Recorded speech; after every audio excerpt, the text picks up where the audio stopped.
Waa idin salaamay dhammaan asxaabta ku xiran channel YouTube-keegu. Run ahaantii mawduucinu maanta wuxuu ku saabsan yahay cudurka loo yaqaano Ebola.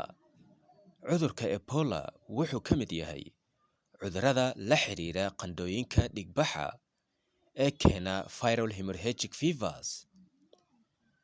Waxayna yihiin koox cudurro oo keenaan fayrasyo badan oo kala duwan.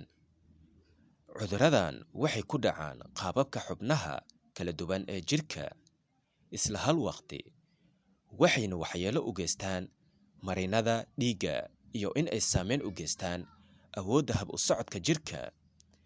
Qaar ka mid ah cudurka viral hemorrhagic fever waxa ay yihiin kuwa baaba'a, laakiinse kuwa kale waxay noqon karayaan kuwa raaga.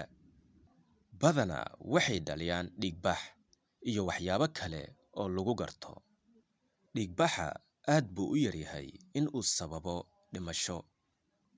Haddii aan kuu soo koobo cudurradan qandho dhiigbaxa ah, waxaa ka mid ah cudurka dhiig-dureerka ee loo yaqaano Ebola, New World Arena viruses, Machupo waa qandho loo yaqaano Bolivian hemorrhagic fever, Junin waa qandho loo yaqaano Argentine hemorrhagic fever, Guanirito waa qandho loo yaqaano Venezuelan hemorrhagic fever, Sapia waa qandho loo yaqaano Brazilian hemorrhagic fever, indhaha oo jaalle noqdo ee loo yaqaano yellow fever, Omsik hemorrhagic fever, Lassa iyo Marburg.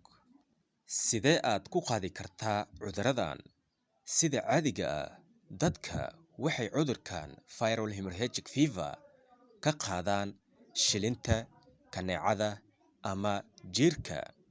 Dadka waxay sidoo kale cudurkan ka qaadaan marka ay soo gaaraan kaadida, saxarada iyo waxyaabo kale ee ka yimaado jirka cudurka qabo. Ma ka qaadi karaysaa cudurradan dadka kale? Qaar ka mid ah fayrasyada cudurka viral hemorrhagic fever oo ay ka mid yihiin Ebola, Marburg iyo Lassa waxay ku faafin karaan qof ilaa ka qof, yacni qofkan haddii uu qabo cudurka inuu u gudbin karayo qofka kale. Sidoo kale, qofkan haddii uu qabo cudurkan Ebola, dheecaanka jirkiisa ku yaalo haddii uu taabto qof kale waa ayuu ku qaadi karaa. Sida markii ugu horeysay waxay sidoo kale ku qaadaan waxyaabaha soo gaaro cudurka sida cirbadaha ama saliingada la dhihi jiray Zaire, magacaanne uu ka qaatay webi halkaa ku yaala. Waddamada uu ku faafo waxaa ka mid ah Congo, Gabon, Suudaan, Ivory Coast iyo Uganda.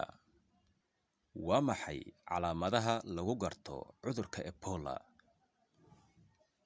Qandho, madax xanuun, murqo xanuun, tabar darri, shuban, matag, calool xanuun, nabro jirka ka soo yaaco, indhaha oo gaduuta, hingo iyo dhiig ka yimaado jirka gudihiisa ama banaankiisa. Ma laga hortagi karayaa cudurka Ebola? Run ahaantii, cudurka Ebola weli looma helin wax tilaal ah, balse waxaa lagula talinayaa dadka ku nool meeshuu ka dilaaco inay ka baxaan. Dadka qabana la karantiilo, inta la joogtane inay ka fogaadaan dheecaanada bukaanka iyo in ay xirtaan dhar ka hortag ah. Haddaba, cudurka Ebola daawo miyuu leeyahay?